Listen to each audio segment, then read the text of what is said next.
You know, every great World Cup has its standout stars, right? We're talking about the absolute legends who score those unforgettable winning goals, make those breathtaking game-saving stops, and basically cement their legacy in football history. But what if I told you that in 2026, the biggest star on the pitch might not actually be a player at all? What if the real MVP of the whole tournament turns out to be a computer? I know, sounds a little crazy, but as we're about to see, football's most essential piece of equipment has just gone through a massive transformation. Okay, let's really dive into this. Welcome to today's Explainer, where we're unpacking the brand new official match ball for the 2026 FIFA World Cup, the Adidas Trionda. We're going to look at exactly how this thing has evolved way beyond being just a simple piece of sports equipment. It's a genuine technological marvel. I mean, if previous World Cup balls were just, well, footballs, the Trion is practically a high-speed football computer. To truly get a handle on this innovation, we're taking a sort of inside-out journey today. First up, we'll meet the Adidas Trionda. Second, 4 panels, perfect flight. Third, the football computer inside. Fourth, revolutionizing referee decisions. And finally, a historic World Cup. So Section 1, meet the Adidas Trionda, the symbolism behind the sphere. The actual physical canvas of this ball tells the story of the event itself. The name Trion literally translates to 3 waves, which is a direct nod to the unprecedented 3 host nations for this tournament. And the color palette and iconography, incredibly deliberate. We've got blue paired with a star to represent the United States, red paired with a maple leaf for Canada, and green featuring an eagle representing Mexico. All of these elements are just beautifully woven into these flowing graphics that are actually inspired by the famous La Ola crowd wave, the wave you see rolling through stadiums all across the Americas. Top it all off with some really elegant gold detailing that nods straight to the World Cup trophy, and you've got a gorgeous design that totally unites the continent. Moving on to Section 2, 4 panels, perfect flight, engineering aerodynamic stability. Now here is the absolutely crucial number to remember, 4. The Triion is constructed with just 4 panels. That is the fewest panels ever used on a World Cup match ball in the entire history of the tournament. It's a brilliant example of how stripping a design down to its bare minimum can actually yield some massive performance upgrades. Let's break down exactly why going down to just 4 panels is such a big deal. By using the fewest panels ever, the engineers completely changed the surface dynamics of the sphere. They've built in these deep grooves running between the 4 panels, and then combine those with highly textured surfaces all across the exterior. So, what's the result? You get greatly improved grip, enhanced stability, and, most importantly, incredibly predictable flight control.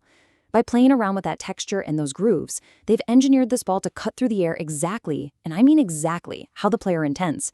It really is a masterclass in aerodynamic stability. And to understand why that matters, we have to look back. World Cup balls definitely have a history of making headlines for their quirky physics. On one hand, we've got the notorious 2010 Jabalani. If you remember that tournament, you know it was heavily criticized by players, and especially goalkeepers, because its flight path was just totally unpredictable. It would dip, it would swerve erratically like a knuckleball. Now, look at the 2026 Triion. It's explicitly designed to avoid those exact headaches. Thanks to that added surface texture and those deep panel grooves, it achieves a much more stable aerodynamic profile. It physically solves the problems of the past. Which brings us to Section 3, the football computer inside, the digital core. 500! This is just a staggering data point, 500 times every single second. Just take a second to wrap your head around that level of speed. What that number actually means is that suspended right inside the core of the Triion is a highly advanced embedded motion sensor. This little piece of tech essentially turns the football into a high-speed data transmitter, firing off a signal 500 times a second. It's constantly, endlessly communicating its exact position, its speed, its spatial orientation, all in real time. So it isn't just a ball being kicked around anymore. Actually, scratch that. It's an active, high-tech piece of broadcasting hardware. And that tech takes us to Section 4, revolutionizing referee decisions, game-changing impact. Here is exactly how this tech plays out on the pitch for the officials. Step 1. Because of that crazy fast sensor, the system detects the exact fraction of a millisecond that a boot makes contact with the ball. Step 2. It pinpoints the highly specific location of that touch. Step 3. It feeds all of this highly accurate, instantaneous data straight to the video assistant referee, the VAR officials. This is huge. It means those historically subjective, incredibly tough calls, like those razor-thin offside decisions or controversial handballs, can now be resolved way faster and with undeniable mathematical accuracy. It just takes the guesswork totally out of the equation. But hey, it's not just the referees who get to play with this data. Us fans are going to benefit massively too. Because the ball is pumping out so much telemetry, broadcasters can now track real-time shot speeds the literal second a player takes a crack at the goal. They can analyze the exact spin rates on free kicks to show us the raw physics of a bending ball. And for the first time ever, with this kind of precision, they can definitively crown the single hardest strike of the entire tournament. It just adds a whole new thrilling layer of stats to the viewing experience. Finally, Section 5, a historic World Cup, legacy and future. All of this incredible technology is so fitting because the 2026 World Cup is already historic on a totally unprecedented scale. Like we mentioned, it's the very first World Cup to be hosted across 3 separate nations, but it's also the first to feature a massively expanded roster of 48 different teams.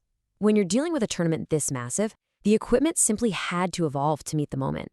We really are entering a completely new era for the sport's most important piece of gear. When we step back and map out the legacy of legendary World Cup bowls, you can really see how far we've come.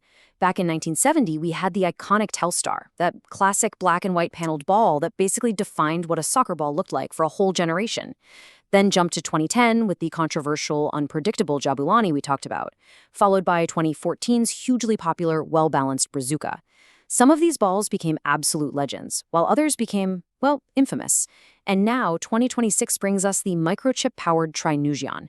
It is the ultimate evolution, going from a simple stitched leather sphere to a hyper-advanced data-transmitting digital tool.